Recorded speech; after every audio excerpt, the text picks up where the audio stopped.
What's up, y'all? What a time to be alive. Time to end off this chapter. A couple more pages and we'll move on to chapter 4. But we're catching up. Today is going to be for Sunday's makeup. And then tomorrow I will do 2 videos. But Talking to Strangers by Malcolm Gladwell. Let's continue.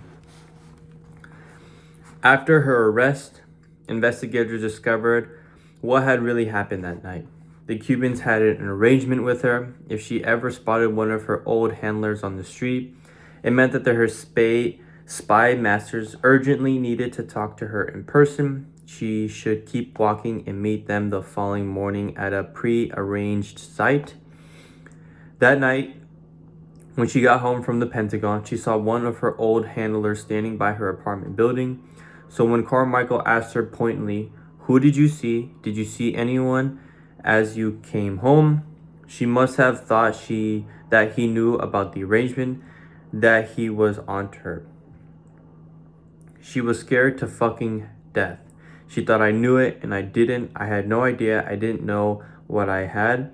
I knew I had something. I knew there was something. After the interview, I would look back on it. And what did I do? I did the same thing every human being does. I rationalized it away.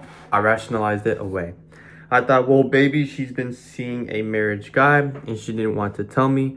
Or maybe she's a lesbian or something and she was hooking up with a girlfriend that she doesn't want us to know about. And she's worried about that. I started thinking about all these other possibilities and I sort of accepted it. Just enough so that I wouldn't keep going crazy. I accepted it. Ana Montes wasn't a master spy. She didn't need to be. In a world where our lie detectors are set to the off position, a spy is always going to have an easy time of it.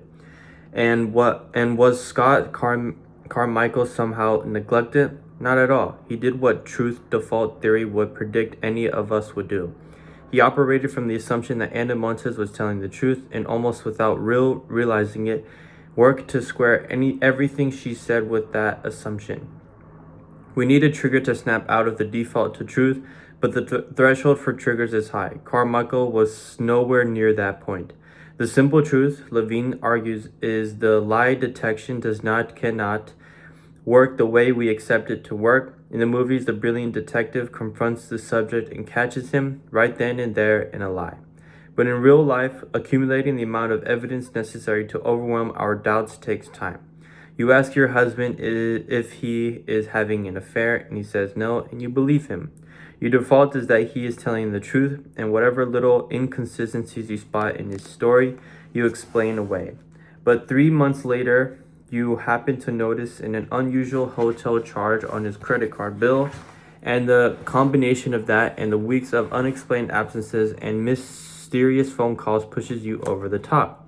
That's how lies are detected. This is the explanation for the first of the puzzles why the Cubans were able to pull the wool over the CIA's eyes for so long. That story is not an indictment of the agency's competence. It just reflects the fact that CIA's officers are, like the rest of us, human, equipped the same set of biases to truth as everyone else. Carmichael went back to Reg Brown and tried to explain. I said, "Reg, I realize what it looks like to you. I understand your reasoning that you think that this is a deliberate influence operation. Looks like it, but if it was, I can't point a finger to it to say she was part of a deliberate effort. It just doesn't make any sense. At the end of the day, I just want to close out the case." Number 6. 4 years after Scott Michael's interview with Ana Montes, one of his colleagues at the DIA met an analyst for the National Security Agency at an interagency meeting. The NSA is the third arm of the U.S. intelligence network, along with the CIA and the DIA. They are code breakers, and the analyst said that her agent had some success with the codes that the Cubans were using to communicate with their agents. The codes were long rows of numbers, broadcast at regular intervals over shortwave radio, and the NSA had managed to decode a few snippets. They had given the list of tidbits to the FBI 2.5 years before and had heard nothing back. Out of frustration, the NSA analyst decided to share a few details with her DIA counterpart. The Cubans had a highly placed spy in Washington whom they called Agent S. She said Agent S had an interest in something called a safe system, and Agent S had apparently visited the American base at Guantanamo Bay in the 2-week time frame from July 4th to July 18th, 1996. The man from the DIA was alarmed. Safe was the name of the DIA's internal computer and messaging archive that strongly suggested that Agent Safe was at the DIA, or at least closely affiliated with the DIA. He came back and told his supervisors. They told Carmichael he was angry. The FBI had been working on a spy case potentially involving a DIA employee for 2.5 years, and they hadn't told him. He was the DIA's counterintelligence investigator.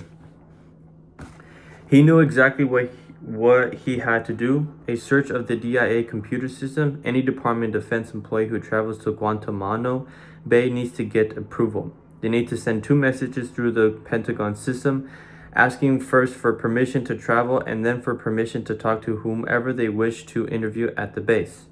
Okay, so 2 messages, Carmichael said. He guessed that the earliest anyone traveling to Guantanamo Bay in July would apply for their clearances was April.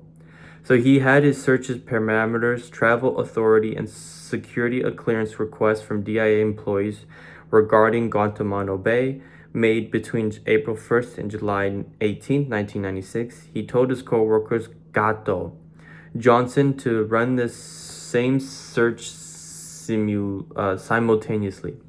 2 heads would be better than 1. What the computer system did back in those days, it would set up a hit file. It would electronically stack up all your messages until you've got X number of hits. I can hear Gato over there. I can hear him tapping away, and I know he hadn't even finished his query yet, and I already had my hit file to go through.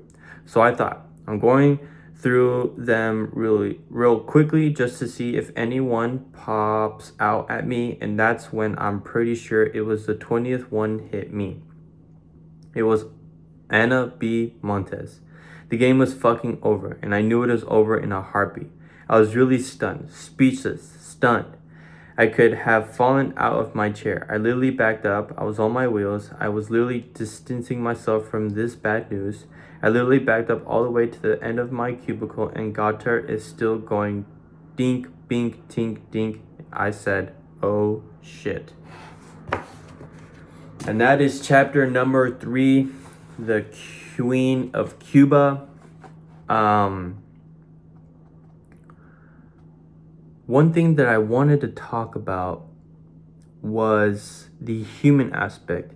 This little sentence got to me. He said that story is not indicative of the agency's competence. It reflects the fact that CIA officers are like the rest of us, human. For some reason, I don't know if this is really correlated to this book, but something that really just came to mind is that at a real, very basic level, we are all human. We are survival animals. We are social animals. But more than that, I think we are emotional as well. And we all have our own defects. We all have our own strengths. And to get to the point where I'm trying to go is that when you look at someone in, high profession, high, status, high wealth, you start to realize that, one, they are human. They are like me. Maybe they had different opportunities or different ambitions and desires and skills, but that's all attainable, right? Or better yet, when the other side, where you see those people that are douchebags, they're very disrespectful because they think that they are on top of the world, they have this money, they have this status, but at the end of the day, I look at it more as like, you're human, my guy. Don't let this materialistic stuff get over your head. You're just like me. Let's act like it. Let's all treat each other with the same respect. And let's go through life a lot more peacefully, humbly, and respectfully, kind of thing. So I don't know, that just kind of came through through my head when I was reading that, when I see CIA officers or DIA officers, even though it's their profession, they're still humans. They can still make mistakes and still look at strangers or still look at individuals like regular humans do, not in a more technical or professional way, if that makes sense. So yeah, see you guys tomorrow. I think I'm gonna bang out 2 videos, but that's gonna be it for the rest of today. Peace.